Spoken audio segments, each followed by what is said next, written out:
Yeah, this is one of those things where you think, oh my gosh, there's no possible way that I could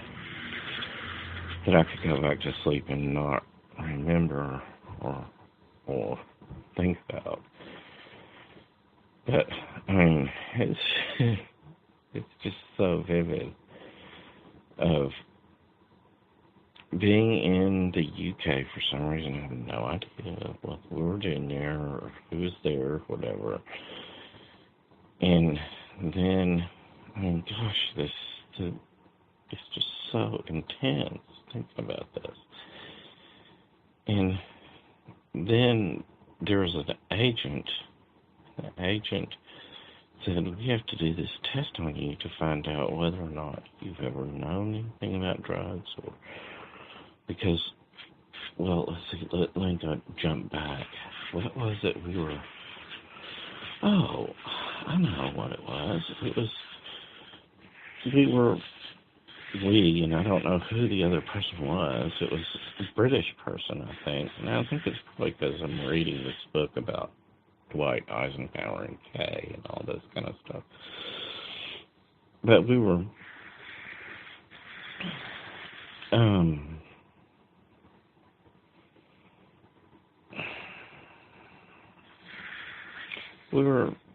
crossing like an internal border or something, like a war border or something like that. It must be something like that. And anyway, this guy who had a really large tattoo of a snake that came up and out of his neck and all of this kind of stuff. I mean, he started really, like, doing something kind of aggressive or something, like jostling with us or something, or I don't know exactly what it was. And I was like, dude, stop doing that. And he was like, you can't be surly or aggressive to me. And I said, well, if you're jostling us around like that, I'm sorry, I'm going to be surly and aggressive. Just, relax. And then he turned around, and did he have a trench coat on? I can't remember. He turned around, and he was just like, you can't do that. I am a border authority. And I was like, what? And he said, we suspect that you have connections with drugs. And I was like, I don't know what the fuck you're talking about, man. And so then anyway, some time elapsed and we were in jail or whatever. I don't exactly know what was going on, but then we went into this thing, and it looked kind of like a flower shop, is what it kind of looked like. And there were all kinds of things going around, and in any event, she said, people who are guilty or something have been known to crack up on this, and I was like, whatever.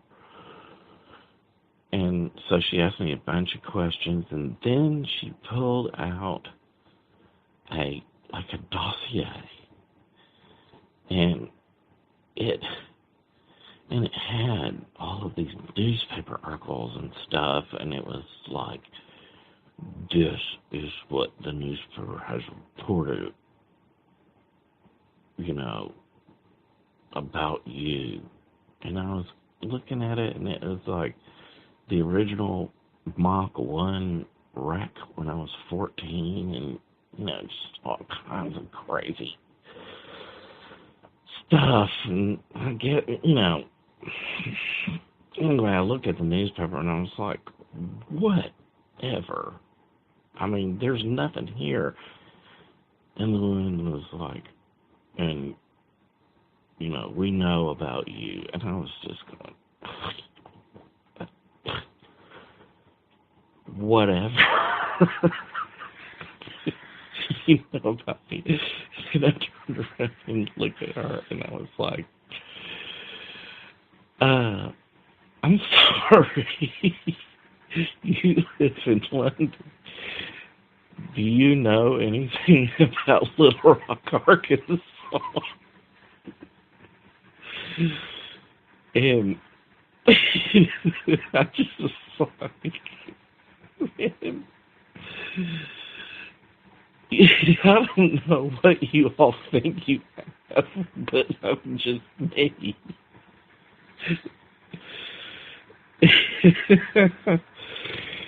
And anyway,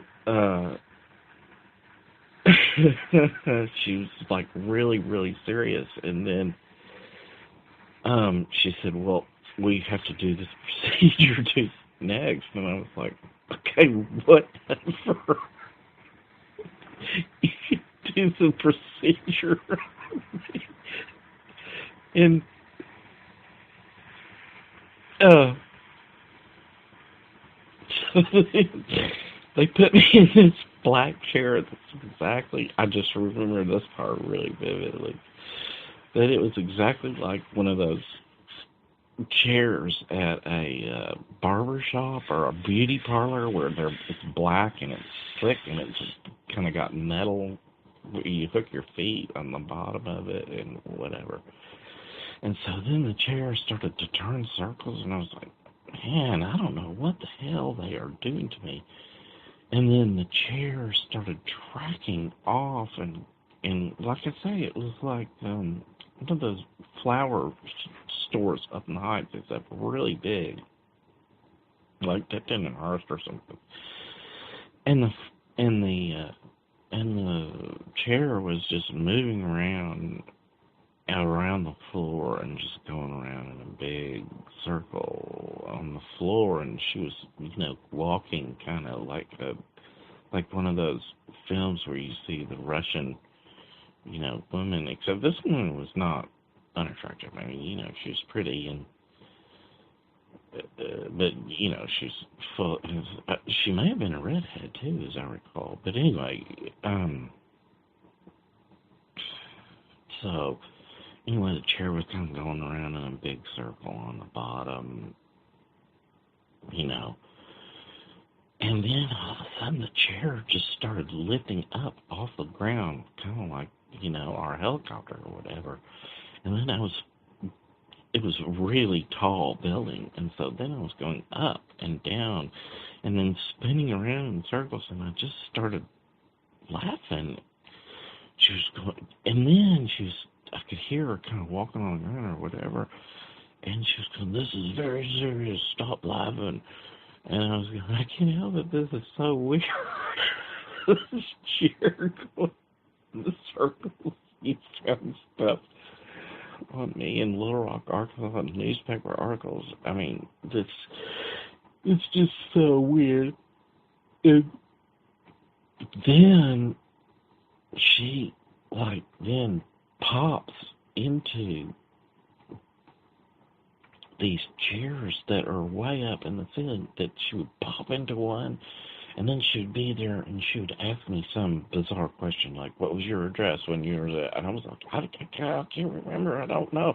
And then she would pop down, and then the chair would go in a big circle, and then she would pop down on the ground, and then she would ask another question. I was like, I was there, I don't know, to do something, I can't, I just would try to answer the questions as best I could. That's the part, that chair floating in the air, going in circles, that's the part that I just thought, oh my God, I will never, ever, ever, ever forget that. Because it's so vivid in my mind. But, I just thought, well, I better go ahead and record it because, I may fall asleep again, and then that one will be gone. But wow, what a dream! What a dream!